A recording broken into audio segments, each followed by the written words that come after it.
नमस्कार, आप देख रहे हैं हर खबर और मैं हूं आपके साथ जागृति खंतवाल। वक्त चला है 9 बजे की 9 ब्रेकिंग का। पहली और बड़ी खबर, हरियाणा के खिलाड़ियों के सम्मानित करेगी सरकार। कॉमनवेल्थ खेलों में हिस्सा लेने वाले खिलाड़ियों का सम्मान। मुख्यमंत्री मनोहर लाल ने की घोषणा। 16 अगस्त को गुरुग्राम में होगा समारोह। गोल्ड मेडल विजेता को 1.5 करोड़ रुपए देगी सरकार। सिल्वर मेडलिस्ट को 75 लाख रुपए देगी सरकार। तो वही कांस्य पदक जीतने वालों को मिलेंगे 50 लाख रुपए। चौथे स्थान पर रहने वाले खिलाड़ियों को भी 15 लाख का सम्मान जो है वो दिया जाएगा। तो ये बड़ी और अहम खबर, हरियाणा के खिलाड़ियों को सम्मानित करेगी सरकार। कॉमनवेल्थ खेलों में हिस्सा लेने वाले खिलाड़ियों को सम्मान दिया जाएगा। मुख्यमंत्री मनोहर लाल ने घोषणा की है कि 16 अगस्त को गुरुग्राम में सम्मान समारोह आयोजित किया जाएगा, जहां पर गोल्ड मेडल विजेता को 1.5 करोड़ रुपए सरकार द्वारा दिए जाएंगे। इसके अलावा सिल्वर मेडलिस्ट को 75 लाख रुपए देगी। साथ ही साथ अगर बात की जाए कांस्य पदक की, तो कांस्य पदक विजेता को 50 लाख रुपए दिए जाएंगे। और इसके अलावा कॉमनवेल्थ खेलों में हिस्सा लेने वाले या चौथे स्थान पर आने वाले खिलाड़ियों को भी 15 लाख रुपए की सम्मान राशि दी जाएगी। ये बड़ी और अहम जानकारी।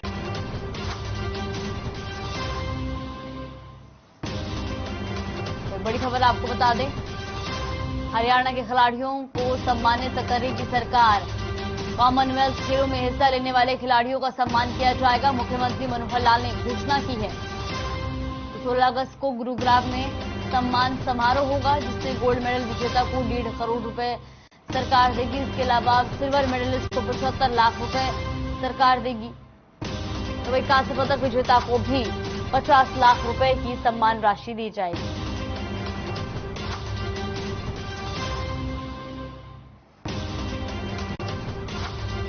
रुक करते दूसरी बड़ी खबर की ओर। अम्बाला कैंट में कल निकाली जाएगी तिरंगा यात्रा। अनिल विज की अगुवाई में निकलेगी तिरंगा यात्रा। सुबह 11 बजे पीडब्ल्यूडी रेस्ट हाउस में होगी रवाना। यात्रा में लोगों से शामिल होने की अपील की जाएगी। रैली में शामिल ना हो कोई और झंडा। ये बड़ी और अहम जानकारी आपको बता दी। जाकर सुबह 11 बजे पीडब्ल्यूडी रेस्ट हाउस से तिरंगा रैली रवाना की जाएगी। यात्रा में लोगों को शामिल होने की अपील की गई है। तो वहीं लोगों से ये भी अपील की गई है कि रैली में कोई और झंडा शामिल ना किया जाए।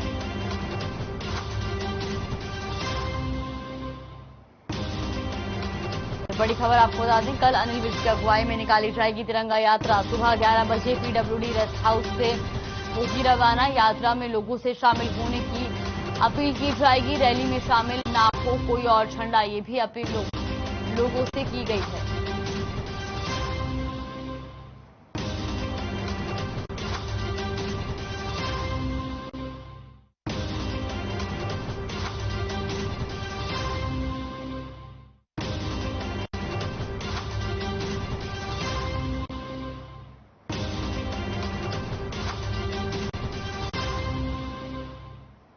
रुक कर तीसरी बड़ी खबर की ओर। बड़ी खबर, गुरुग्राम से पब में मारपीट के मामले में गिरफ्तारी। पब मैनेजर समेत 6 बाउंसर गिरफ्तार।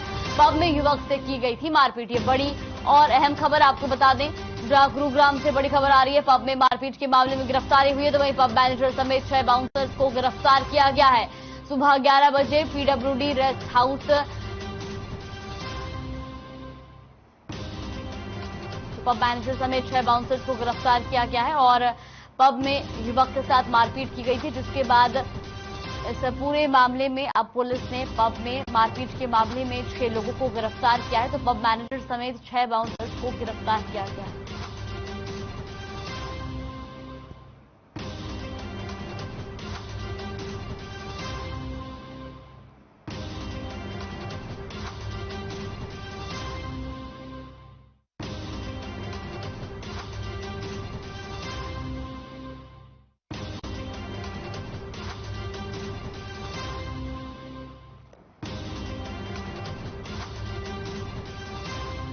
रुक कर चौथी बड़ी खबर की ओर। रेवाड़ी में बड़ा हादसा टला। पिकअप ने तोड़ा रेलवे फाटक। गेटमैन की सूझबूझ से चला हादसा। ये बड़ी और अहम जानकारी आपको बता दें, जहां रेवाड़ी में बड़ा हादसा होने से टल गया है। तो वहीं आपको बता दें कि पिकअप ने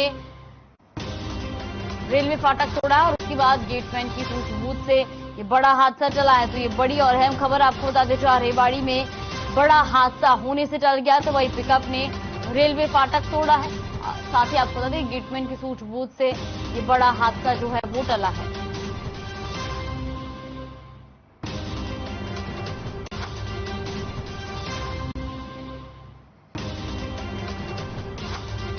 गेटमैन की सूझबूझ से रेवाड़ी में बड़ा हादसा होने से टल गया। वहीं आपको बता दें कि पिकअप ने रेलवे का फाटक तोड़ दिया था। हालांकि गेटमैन ने अपनी सूझबूझ दिखाई, समझदारी दिखाई और बड़ा हादसा होने से टल गया।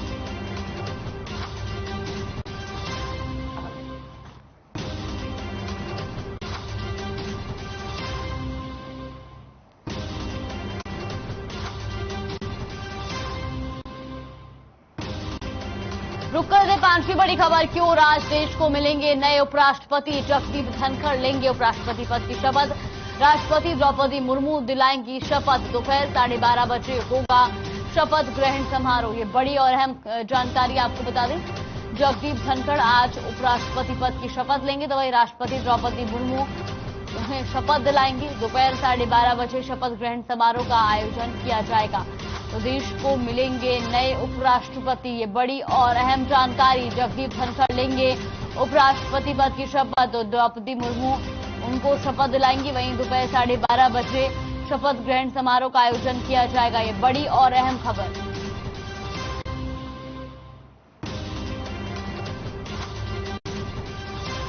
दोपहर 12:30 बजे होगा शपथ ग्रहण समारोह और आज देश को मिलेंगे नए उपराष्ट्रपति। जगदीप धनखड़ लेंगे उपराष्ट्रपति पद की शपथ।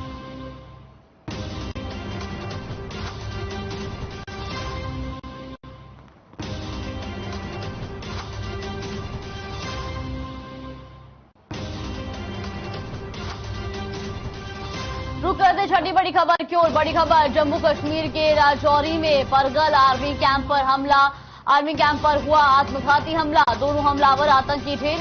आतंकी हमले में 3 जवान शहीद हुए। बड़ी और अहम जानकारी, जम्मू कश्मीर के राजौरी में हमला हुआ है, तो वहीं आर्मी कैंप पर आत्मघाती हमला किया गया है।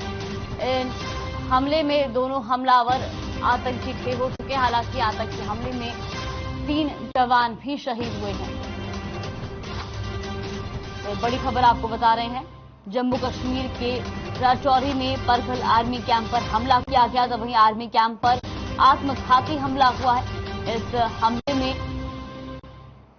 दोनों हमलावर आतंकी ढेर हो गए। हालांकि आतंकी हमले में 3 जवान भी शहीद हो गए।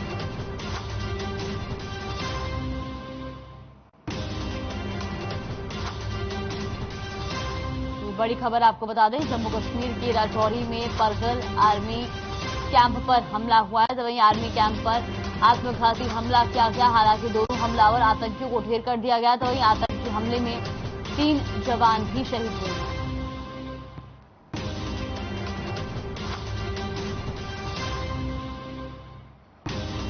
रुक कर दे सातवीं बड़ी खबर की ओर। यूपी बोर्ड परीक्षा को लेकर बड़ी खबर, 27 अगस्त को होंगी कंपार्टमेंट परीक्षाएं। 10वीं और 12वीं की कंपार्टमेंट परीक्षाएं होंगी आयोजित। यूपी बोर्ड की वेबसाइट से प्रवेश पत्र कर सकते हैं डाउनलोड। ये बड़ी और अहम जानकारी, 27 अगस्त को होंगी कंपार्टमेंट की परीक्षाएं। तो 10वीं और 12वीं की कंपार्टमेंट परीक्षाएं आयोजित की जाएंगी। यूपी बोर्ड की वेबसाइट से प्रवेश पत्र डाउनलोड किया जा सकता है। बड़ी खबर, तो यूपी बोर्ड को लेकर के ये बड़ी और अहम जानकारी, 27 अगस्त को होंगी कंपार्टमेंट की परीक्षाएं। 10वीं और 12वीं की कंपार्टमेंट परीक्षाएं आयोजित होंगी। वहीं यूपी बोर्ड की वेबसाइट से छात्र जो हैं वो अपना प्रवेश पत्र डाउनलोड कर सकते हैं।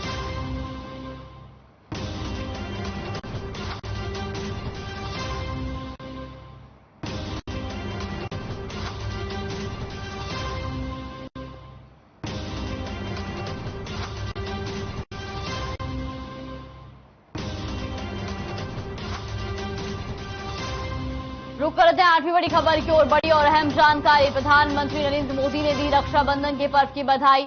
आपको बता दें कि पूरे देश में आज धूमधाम से रक्षाबंधन का पर्व मनाया जा रहा है, तो वहीं प्रधानमंत्री नरेंद्र मोदी ने देशवासियों को रक्षाबंधन की बधाई दी है। पीएम ने ट्वीट करके बधाई दी है। तो ये बड़ी और अहम जानकारी, पीएम मोदी ने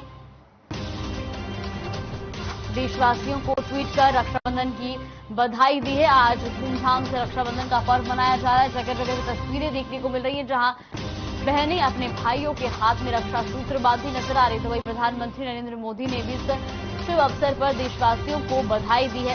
उन्होंने ट्वीट कर देशवासियों को रक्षाबंधन के अटूट पर्व की बधाई दी है।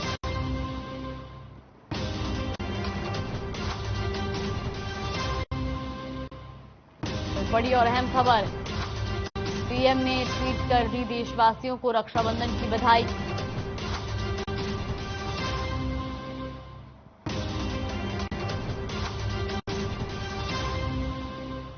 पीएम ने ट्वीट करके देशवासियों को बधाई दी है। उन्होंने अपने ट्वीट में भी लिखा है कि समस्त देशवासियों को रक्षाबंधन की बहुत बहुत बधाई। आज के शुभ अवसर पर बहनें अपने भाइयों के हाथ में रक्षा का सूत्र बांधती हैं और बदले में भाई अपनी बहन को ताउम्र रक्षा करने का वचन देते हैं। इस मौके पर पीएम मोदी ने भी समस्त देशवासियों को रक्षाबंधन की बधाई दी है।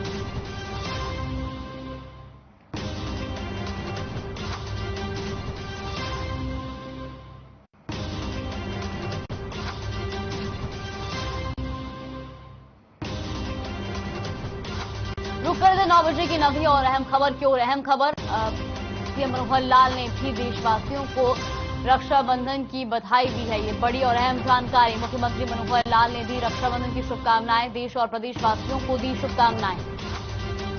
तो सीएम ने ट्वीट कर समस्त देशवासी और प्रदेशवासियों को शुभकामनाएं दी हैं। आज रक्षाबंधन का पावन पर्व है और इस मौके पर जगह जगह बहनें जो है वो अपने भाइयों के हाथ में रक्षा सूत्र बांधी नजर आ रहे, तो वहीं भाई अपनी बहन को ताउम्र रक्षा करने का वचन देते हैं। और इस मौके पर सीएम मनोहर लाल ने भी सभी देश और प्रदेशवासियों को रक्षाबंधन की शुभकामनाएं दी।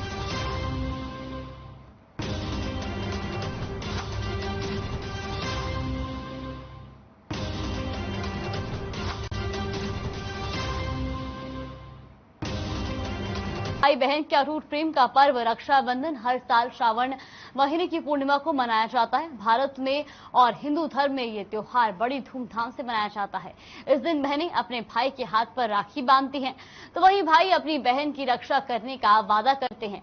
हमारे इस रिपोर्ट में देखिए कि रक्षाबंधन का शुभ मुहूर्त क्या है।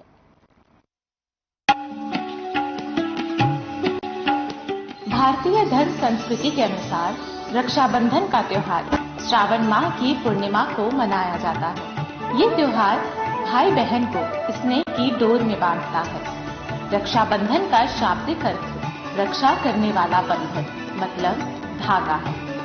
इस पर्व में बहनें अपने भाई के कलाई पर रक्षा सूत्र बांधती है और बदले में भाई जीवन भर उनकी रक्षा करने का वचन देते हैं। रक्षाबंधन को राखी या सावन के महीने में पड़ने की वजह से श्रावणी व सलोनी भी कहा जाता है। रक्षाबंधन में राखी या रक्षा सूत्र का सबसे अधिक महत्व है। राखी कच्चे सूत जैसी सस्तु वस्तु से लेकर रंगीन कलावे, रेशमी धागे और सोने या चांदी जैसी महंगी वस्तु तक की हो सकती है। ये श्रावण माह के पूर्णिमा में पड़ने वाला हिंदू और जैन धर्म का प्रमुख त्योहार है। भाई बहन के अटूट प्रेम का पर्व रक्षाबंधन हर साल श्रावण माह की पूर्णिमा को मनाया जाता है। इस साल श्रावण माह की पूर्णिमा 11 अगस्त को है या 12 अगस्त को। इसको लेकर ज्योतिषों ने साफ कर दिया है कि इस साल रक्षाबंधन का पर्व 11 अगस्त को ही मनाया जाएगा। दरअसल रक्षाबंधन का शुभ मुहूर्त श्रावण माह के शुक्ल पक्ष की पूर्णिमा तिथि को मनाने की परंपरा है और अंग्रेजी कैलेंडर के अनुसार इस साल ये तिथि 11 अगस्त को पड़ रही है। आइए जानते हैं कब है राखी बांधने का शुभ मुहूर्त। धार्मिक मान्यताओं के अनुसार राखी बांधते समय भाई का चेहरा पूर्व दिशा में और बहन का पश्चिम दिशा में होना जरूरी है। सबसे पहले बहनें अपने भाई को रोली अक्षत का टीका लगाएं, फिर घी के दीपक से आरती उतारें, उसके बाद मिठाई खिलाकर भाई की दाहिने हाथ पर राखी बांधें। आप सभी दर्शकों को हर खबर की तरफ से रक्षाबंधन की ढेरों शुभकामनाएं। हरियाणा विधानसभा के मानसून सत्र के तीसरे दिन की कार्यवाही के बाद विधानसभा का सत्र अनिश्चितकाल के लिए स्थगित कर दिया गया।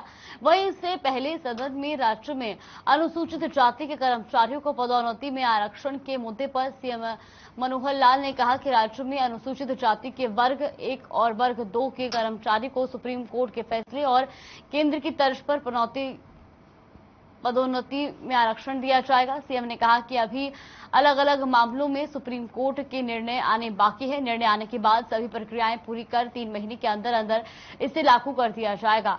एलआर से राय ली गई थी कि क्या सुप्रीम कोर्ट के निर्णय आने से पहले पदोन्नति में आरक्षण लागू किया जा सकता है।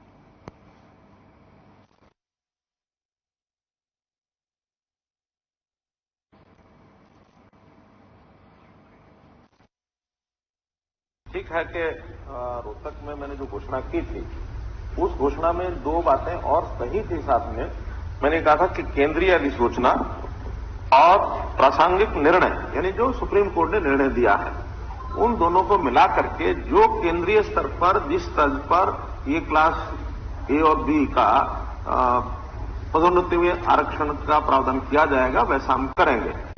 अब स्थिति ये बनी है कि जो निर्णय सुप्रीम कोर्ट ने किया है उसमें एक निर्णय तो ये किया है कि पदोन्नति जो है इसमें आरक्षण किया जा सकता है, लेकिन एक विषय उसमें है कि 2 निर्णय कुछ हुए हैं पहले से कोई जिसमें ये कहा कि वो ग्रुप्स के आधार पर किया जाएगा यानी क्लास के हिसाब से किया जाएगा, कैडर के हिसाब से किया जाएगा। ये 2 निर्णय अलग अलग हुए हैं। इसका निर्णय अभी सुप्रीम कोर्ट ने करना शेष है। एक तो क्लास या ग्रुप एज ए होल उसका रिजर्वेशन जो है किया जाए कि टोटल एससी की इतनी बाकी है और वो सारी टोटल बढ़ा दी जाए सबको मिलाकर। एक है कि हर विभाग का जो कैडर है कैडर के हिसाब से जो कमी है उसको पूरा किया जाए। ये निर्णय होना अभी शेष है। इसको हमने पहले एलआर के पास भेजा कि क्या हम केंद्र सरकार के हिसाब से अधिसूचना जारी कर सकते हैं। एलआर मैडम ने कहा कि नहीं, जब तक बाकी निर्णय सुप्रीम कोर्ट का नहीं हो तब तक इसको लागू करना कठिन है। लेकिन हमने उसमें फिर भी विचार किया कि एक बार एजी साहब से पूछ लें कि क्या इसका उतना ही नोटिफिकेशन जो सेंट्रल गवर्नमेंट का पार्ट है उसका हम करेंगे, उसका लाभ है। तो एजी साहब की रिपोर्ट जैसे ही आती है यदि वो पॉजिटिव आती है हम कर सकते हैं तो उसको 3 महीने के अंदर लागू किया जाएगा। अगर उनका ही आता कि नहीं अभी जो सुप्रीम कोर्ट का निर्णय उसकी डेट लग गई है, सुप्रीम कोर्ट का जो निर्णय है यानी उसकी जो चल रही है सुनवाई उस मामले को सूचीबद्ध करने का निर्देश दिया, 17/8 उसकी डेट लगी हुई है अभी 5 दिन बाद। तो इसलिए 17/8/22 को सुप्रीम कोर्ट उसमें क्या निर्णय देता है उसके हिसाब से उस पर आगे निर्णय करके हम नोटिफाई भी करेंगे। और ये हमारा वायदा है कि जो सेंटर में जिस प्रकार से पदोन्नति में आरक्षण है उसी पद्धति से हम पदोन्नति में आरक्षण लागू। मुख्यमंत्री मनोहर लाल ने बुधवार को हरियाणा विधानसभा के मानसून सत्र के तीसरे दिन अपने वक्तव्य में कहा कि सुप्रीम कोर्ट के निर्णय के अनुसार राज्य सरकार श्यामलाल देह की जमीन का पंचायतों के नाम इंतकाल कर रही है। इसमें चिंता का कोई विषय नहीं है। सरकार महज इंतकाल बदल रही है, मलकियत में कोई बदलाव नहीं हो रहा है। मुख्यमंत्री ने कहा कि पंचायत की कुछ श्यामलाल देह भूमि के इंतकाल निजी लोगों के नाम हो रखे हैं। मुख्यमंत्री ने कहा कि अब पंचायत को नगरपालिका से पंचायत में बदलने से पहले वहां के लोगों से राय के बाद ही निर्णय लिया जाएगा। किसी भी पंचायत को बिना निर्णय के किसी भी नगर निकाय में शामिल या बाहर नहीं किया जाएगा। उन्होंने कहा कि हिसार की बांस, बाजरा की हांसवास और आदमपुर आदि पर जिला उपायुक्त की रिपोर्ट के बाद निर्णय लिया जाएगा। आगे कहा कि मुख्यमंत्री ने कहा कि सामान्य स्कूलों की शिक्षा की मौजूद प्रक्रिया की तरह चलती रहेगी, लेकिन सरकार ने 500 मॉडल संस्कृत स्कूल खोलने का लक्ष्य रखा है। इनमें से 138 स्कूल खोले जा चुके हैं।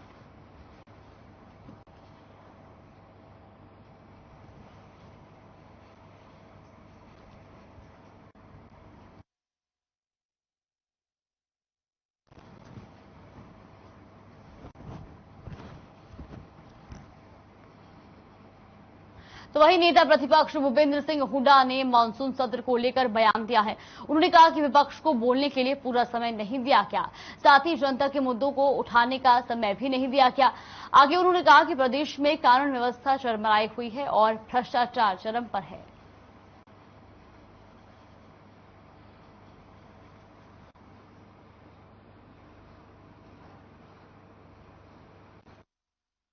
जितना सर मांगा था ये 3 दिन चलाया। ये जितने मुद्दे हैं जितने हमने एडजॉर्नमेंट मोशन दिए, जितने कॉलिंग अटेंशन दिए, जितना समय मांगा, उसके लिए कम से कम 15 दिन चाहिए थे। 15 दिन चलाना चाहिए था सेशन को, लेकिन इनकी मेजॉरिटी है। कानून व्यवस्था है, हकी कानून व्यवस्था है, महंगाई है, बेरोजगारी है, हर मुद्दा है, लेकिन सर भ्रष्टाचार है। कल 1 घंटा पहले ही सेशन खत्म हो गया। बिजनेस ही नहीं है, जिसका बिजनेस नहीं था अपोजिशन को बोलने का समझ देते नहीं। सिर्फ 0 आवर भी जो है जबरदस्ती अखबार कर, चलो 3 मिनट में आदमी क्या कहेगा आप लोकल समस्या।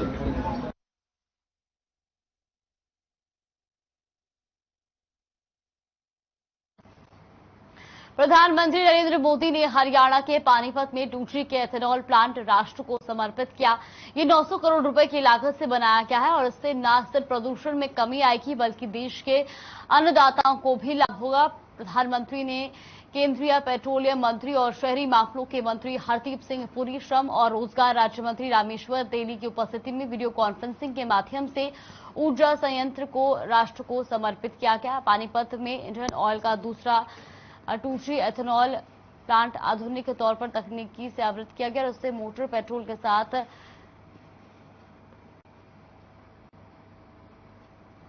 भारत में वेस्ट टू वेल्थ के प्रयासों का एक नया अध्याय जुड़ेगा। ये एशिया में अपनी तरह का पहला संयंत्र है जिसमें स्थानीय अर्थव्यवस्था को भी लाभ मिलेगा।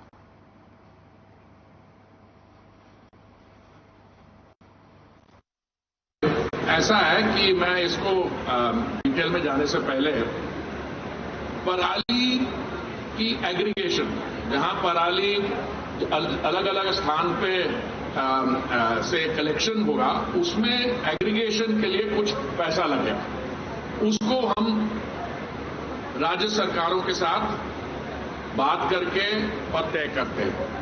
इंटरैक्शन के दौरान बताया कि 4 ऐसे और प्लांट लगने वाले हैं, बठिंडा में, धुमालागिरी में, कर्नाटक में, हनुमालीगढ़ में।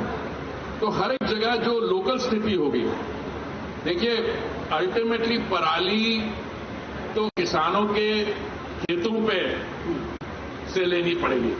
ये तो पानीपत में आधुनिक इथेनॉल का प्लांट लगा है, जैविक ईंधन प्लांट बना है, वो तो एक शुरुआत मात्र है। इस प्लांट की वजह से दिल्ली, एनसीआर और पूरे हरियाणा में प्रदूषण कम करने में भी मदद मिली।